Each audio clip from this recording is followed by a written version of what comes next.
नमस्कार दोस्तों, the unseen talk यानी कि अनदेखी बात मेरे साथ सचिन त्रिवेदी के पहले एपिसोड में आप क्या देखेंगे?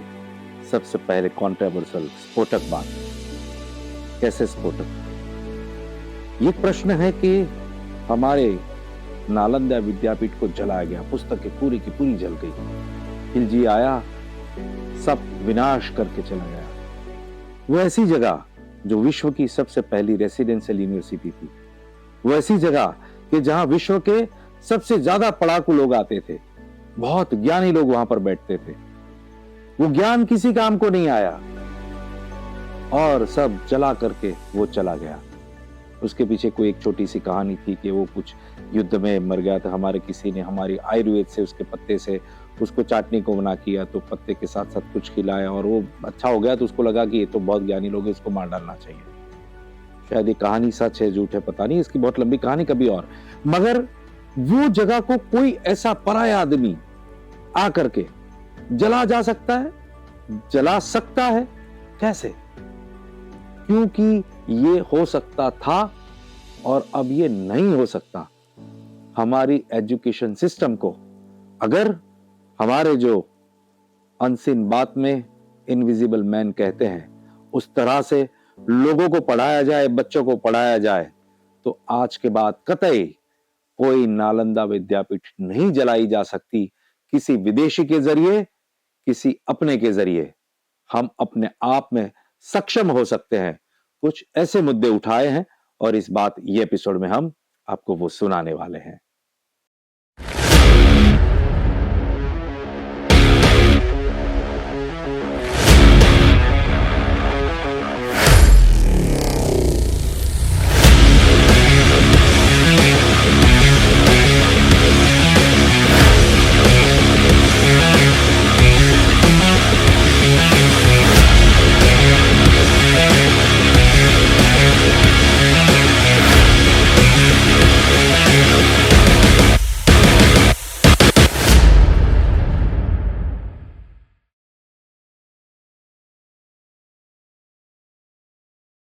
नमस्कार दोस्तों, आइए आपका स्वागत है दी अनसीन टॉक यानी कि अनदेखी बात मेरे साथ यानी कि सचिन त्रिवेदी के साथ। दोस्तों, आज हम मिलेंगे एक ऐसी बात के साथ जो आम आदमी का भी प्रश्न है, मेरा भी प्रश्न है, तुम्हारा भी प्रश्न है। भारत को विकसित करने के लिए, भारत की सोच बड़ी करने के लिए सबसे पहला कदम कौन सा उठाना चाहिए?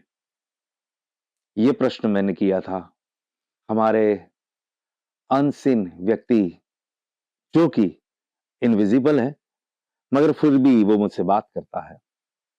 मैंने ये पूछा कि हम सबसे पहले ऐसी क्या बात करें कि जिससे कि हम भारत एक हो जाए, हमारी सोच एक हो जाए और हम बहुत तरक्की कर पाए। तो उन्होंने सबसे पहले कहा कि सबसे पहली जरूरत है हमारी एजुकेशन सिस्टम को चेंज करने की।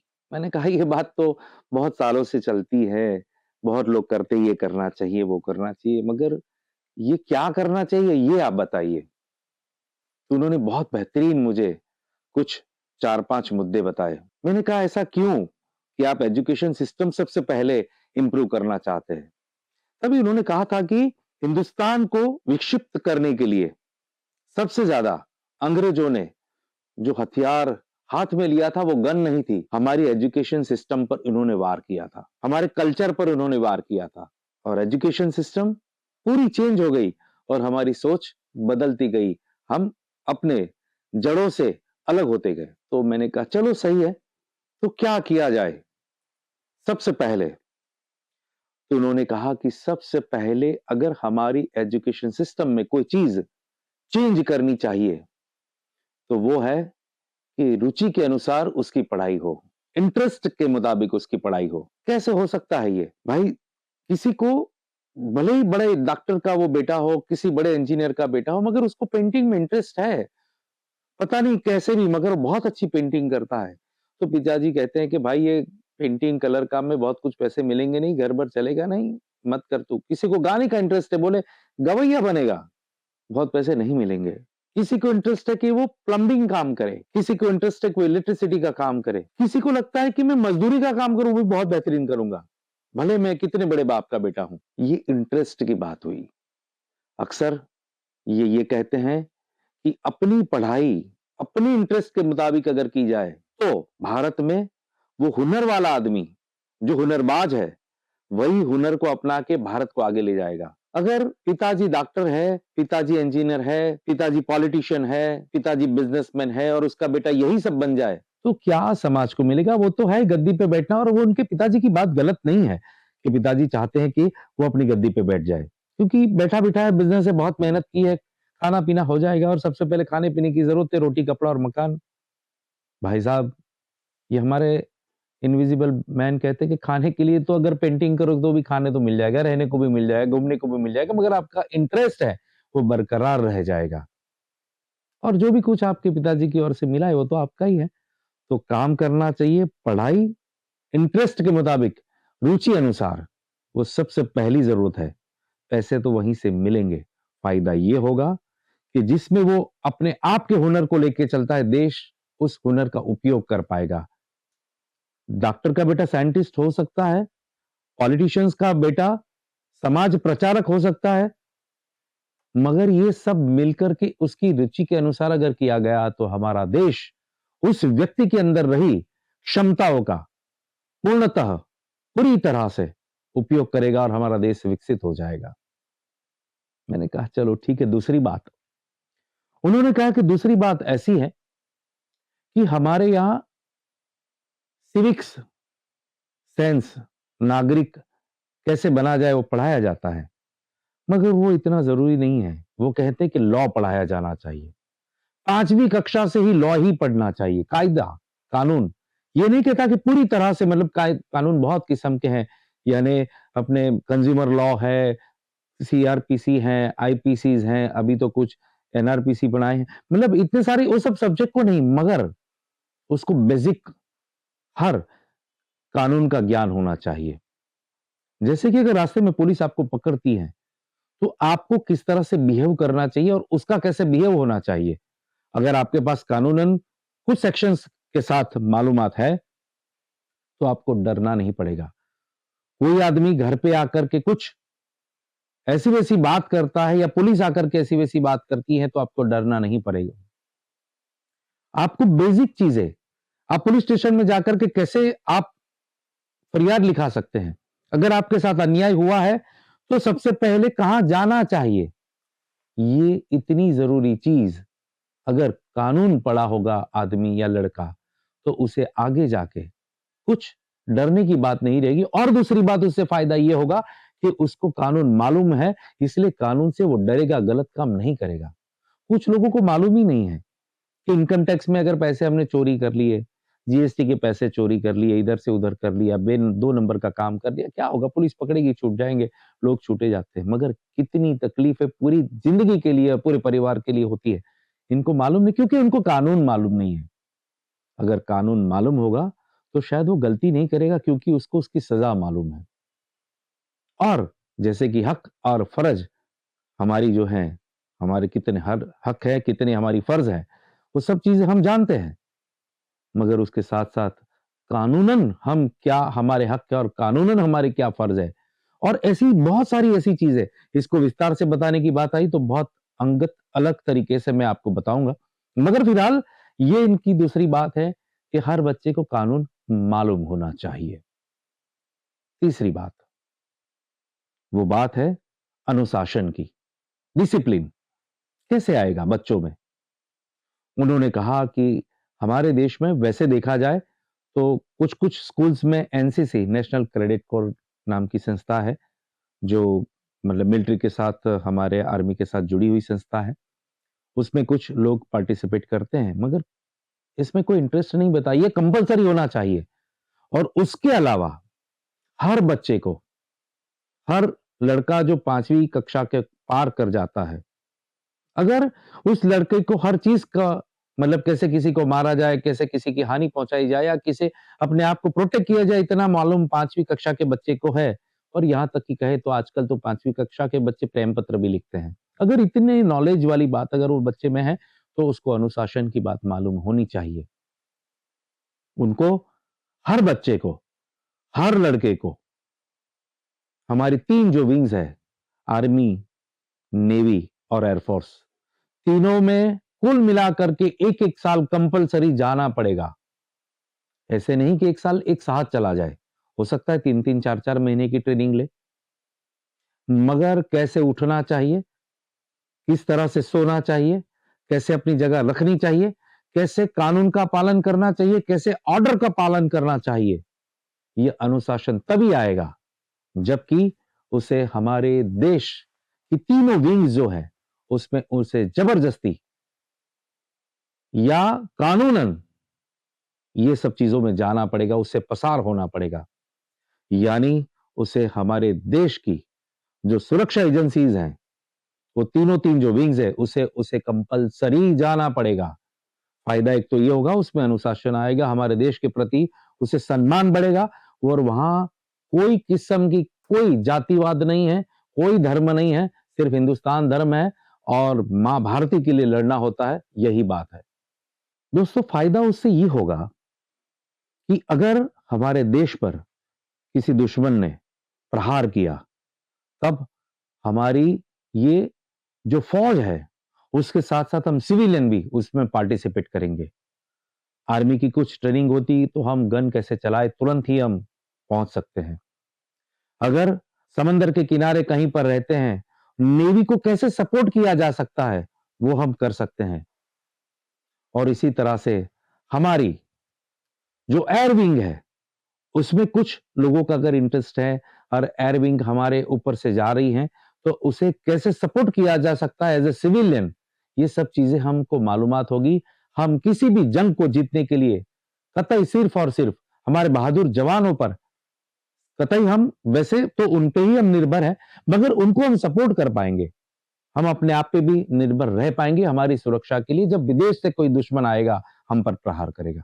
तो ये एक और फायदा है। ये 3 मेजर चीजें उन्होंने कही। सबसे पहले, जैसे मैंने कहा, रुचि अनुसार पढ़ाई होनी चाहिए। दूसरी बात उन्होंने कही कि आपको कानून, हमारे देश का पूरा कानून, मतलब बेसिक जो चीजें हैं, वो मालूम होने चाहिए कि क्या-क्या है। वैसे हम पढ़ते हैं कि हमारे भारत का बंधारण क्या है, हमें किस तरह से चलना चाहिए, हमारे हक क्या है, फर्ज है, हमें सिविक्स में पढ़ाया जाता है, मगर उससे और डिटेल में और जरूरत है कानून को पढ़ाने की। मास्टर नहीं करना है, जैक बनाना है। तीसरी बात कही कि अनुशासन के लिए हमारे भारतीय संरक्षण विभाग के साथ हर सिविलियन को जुड़ना चाहिए। पूरी जिंदगी में 3 साल कंपलसरी उसमें देने पड़ेंगे, ऐसी बात करनी चाहिए। 2 और बात उन्होंने कही। एक बात कही जो आजकल सबसे प्रचलित है, टेक्नोलॉजी। यानी हम अब एक नए युग में हैं। कुछ साल पहले, मतलब कुछ 1000-2000 साल की बात नहीं है, कुछ 100 साल पहले की बात है। कतई लोगों को मालूम नहीं था कि हम यहां पर से स्विच दबाएंगे और यहां पर बत्ती जल जाएगी। किसी को मालूम नहीं था कि यूं खोलने देंगे और पानी आ जाएगा हमारे घर में। ये मुश्किलात थी, उसे आज हम यहां तक ले आए। किसी को मालूम नहीं था कि बिना किसी यंत्र के, बिना किसी वायर के, हम पूरे विश्व में एक दूसरे से फेस टू फेस बात कर पाएंगे। यानी ये सब कमाल टेक्नोलॉजी का है। और इस टेक्नोलॉजी के बारे में कैसे संयमित रहना, कैसे सुरक्षित रहना, और इस टेक्नोलॉजी की बेसिक जो चीजें हैं, सभी लोगों को नहीं मालूम है। सबको यही मालूम है, मोबाइल ने सिखा दिया है कैसे फोटो निकालना है, कैसे किसी को हैक करना है, कैसे वायरल करना है, कितना व्हाट्सएप करना है, कितना इंस्टाग्राम करना है, कैसे रील बनानी है। ये टेक्नोलॉजी नहीं है। टेक्नोलॉजी उससे बहुत आगे है। मैं ये नहीं कहता कि आप मास्टर बन जाइए, मगर हां, कुछ ऐसे बेसिक टिप्स जो जरूरी हैं टेक्नोलॉजी के लिए। मसलन आपके कंप्यूटर में, आपके लैपटॉप में कोई चीज ऐसी घुसी है, तो आपको तुरंत ही उसको कैसे स्टॉप करना चाहिए, वो आपको आना चाहिए। अगर कानून मालूम होगा तो जो आजकल चल रहा है डिजिटल अरेस्ट, वो नहीं होगा। अगर आपको टेक्नोलॉजी मालूम है, आपने लोगों को पढ़ा है, लोगों के बारे में जाना है, टेक्नोलॉजी को सीखा है, तो तुरंत के तुरंत, क्योंकि आपके घर में कोई चीज ऐसी बिगड़ जाए, क्योंकि आजकल हर चीज टेक्नोलॉजी के साथ जुड़ी है, तुरंत आप 1 मिनट के लिए तो उसे बचा सकते हैं। मैं नहीं कहता उसे रिपेयर करना है, मगर बचा सकते हैं। आगे कोई चीज बिगड़े उससे पहले उसे आप कर सकते हैं। और अगर टेक्नोलॉजी बेसिक मालूम है तो आप ज्यादा सुरक्षित रह सकते हैं। तो ये ज्ञान जरूरी है। पांचवी बात और आखिरी बात, ये बात ऐसी है कि आपको ज्ञान, विज्ञान के साथ साथ मेडिकल नॉलेज होना चाहिए। आपको पढ़ाया जाना चाहिए स्कूल में। स्कूल में ये सब्जेक्ट मेडिकल का स्पेशल जैसे होना चाहिए। कैसे? वैसे तो आज हर कोई जानता है कि सर दुखने लगे तो पैरासिटामॉल ले लो, या फिर डाइक्लोफेनिक कोई चीज ले लो, बदन दुख रहा है, या किसी मेडिकल स्टोर पे भी मिल जाता है। हमारे यहाँ पर अमेरिका जैसा नहीं है, हालांकि अच्छा भी है और कई बार बुरा भी है, क्योंकि हम खुद डॉक्टर बन जाते हैं। नहीं मालूम है इसीलिए गलत दवाइयां लेकर के। ये चीज नहीं होनी चाहिए। अगर इन्हें चीजें बताई जाए, कैसी?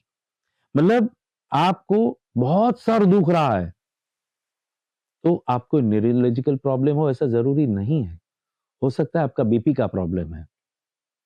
आपको छाती में दुख रहा है तो हर बार कार्डियक अरेस्ट होगा ऐसी जरूरत नहीं है। हो सकता है कोई ऐसी जगह पे आपको कुछ लग गया है जिसके कारण आपको दुख रहा है, मगर किस तरह का दुख रहा है। अगर सांस लेने में तकलीफ है तो समझना कि कहीं हार्ट का रिलेटेड प्रॉब्लम है। ऐसी सब बातें, ऐसे मैं पूरी तरह से जानता हूं ऐसा नहीं है, मगर ये सब चीजों की अगर पूरी तरह से ट्रेनिंग दी जाए तो आपके परिवार में अगर किसी को कुछ हो जाए तो तुरंत आपको कहां ले जाना चाहिए, और उससे पहले आपके घर में उसे तुरंत पहली मेडिसिन कौन सी दी जानी चाहिए। तो ये सब चीजें की बेसिक नॉलेज जिसकी कोई आड़असर ना हो, और आपके अपने परिवार के किसी आदमी को आप बचा पाए, इतना बेसिक नॉलेज मेडिकल का, कौन सी दवाई लेनी चाहिए, कैसे मलहम पट्टी करनी चाहिए। मैं तो यहां तक कहता हूं कि आपको इंजेक्शन अगर लेना है, अगर डॉक्टर ने प्रिस्क्राइब किया, ये कोई भी चीज बिना डॉक्टर की परमिशन तो नहीं कीनी चाहिए। आई रिपीट, नॉलेज होना जरूरी है, मगर उसके मास्टर के इंस्ट्रक्शन के मुताबिक। ऐसा हो कि आपके घर में एक आदमी, कोई आपके परिवारजन को की तकलीफ हुई है, डॉक्टर आने में उसको आधा घंटा है, अगर आपके पास वो इंजेक्शन है या तुरंत अवेलेबल हो सकता है, मगर उसको रखने के लिए अगर डॉक्टर आएगा या आप डॉक्टर के पास जाओगे, तब तक अगर आधा घंटा हो जाएगा तो आपका परिवारजन जो है शायद मृत्यु की ओर चला जाएगा। मगर अगर डॉक्टर ने को पता है कि आपके पास इंजेक्शन है, ये रेडी है, फोटोग्राफी में वीडियो में बता दिया, बोले आप दे दो, कोई दिक्कत नहीं होगी।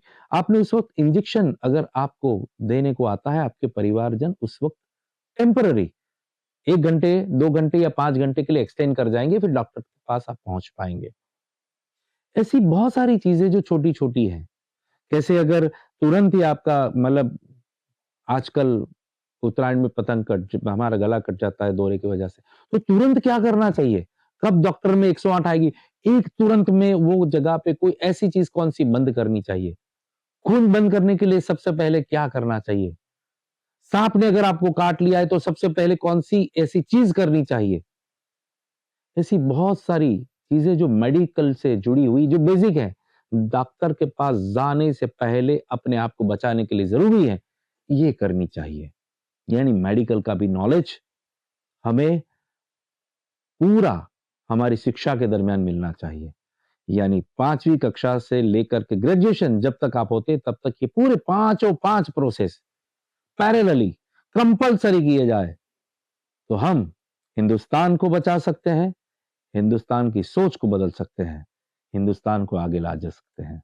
और ये सबसे पहली बात आज एजुकेशन की हमारे भाई साहब ने, हमारे इनविजिबल मैन ने मुझे कही थी, मैंने आप तक पहुंचाई है।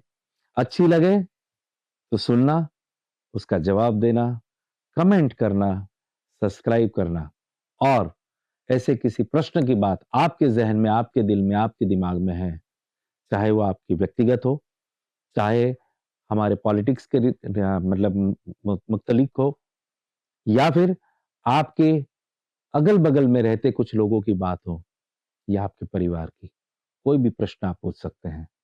आपका ये प्रश्न मैं उन तक पहुंचाऊंगा, जवाब लेके आप तक आऊंगा। तो तब तक के लिए मैं आपका दोस्त शशिन त्रिवेदी आपसे आज्ञा चाहता हूं, फिर से दोबारा मिलेंगे दी अनसीन टॉक, यानी कि अनदेखी बात मेरे साथ, यानी कि शशिन त्रिवेदी के साथ। जय हिंद, जय भारत।